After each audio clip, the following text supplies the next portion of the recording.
difficile dans nos métiers et dans le fait d'expliquer ce que c'est que la vie mise à salle, c'est-à-dire la vie dans la rue, la vie sans moyens, la vie des plus précaires.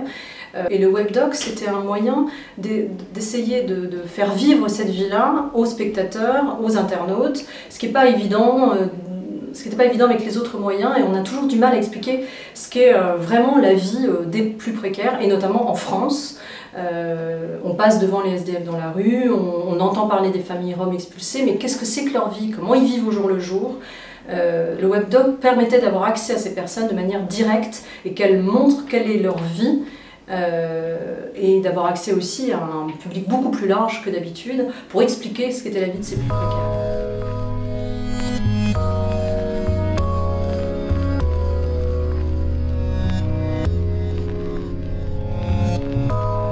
Le fait que ce soit un format nouveau est essentiel, c'est-à-dire que ça nous a permis de travailler avec la presse, on a quand même eu 200 000 vues, in fine, enfin pas in fine, ça continue, donc c'est moyen d'avoir des relations presse, d'avoir un écho dans les médias incroyable et d'avoir accès à des personnes qui sinon ne connaissent pas quelle est la vie de ces gens et de faire connaître aussi évidemment le travail des Médecins du Monde puisque c'est auprès de ces personnes qu'on travaille.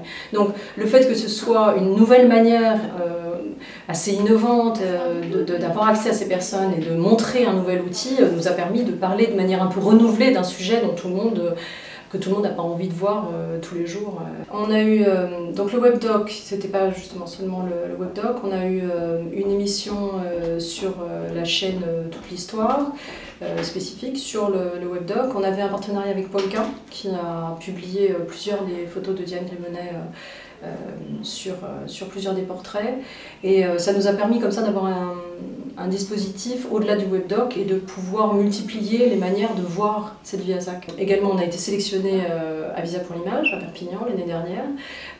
Et puis c'est tout le travail avec CAPA, bien sûr, qui a fait qu'on ait pu avoir tous ces partenariats-là et qui a donné un écho au webdoc encore plus important que le travail lui-même.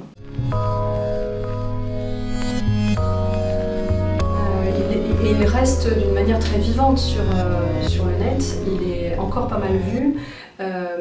Et en tout cas celui-là je trouve qu'il reste assez performant, assez moderne, avec des portraits qui sont assez surprenants à chaque fois.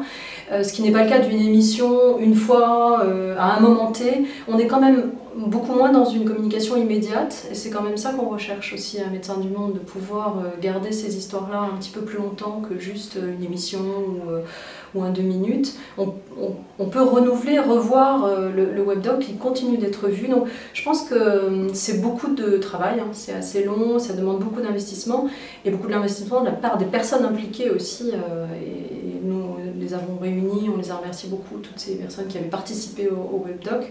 Mais ça mérite, je trouve que ça vaut vraiment le coup parce que ça a une vie un petit peu plus longue que certains outils de communication un petit peu plus instantanés.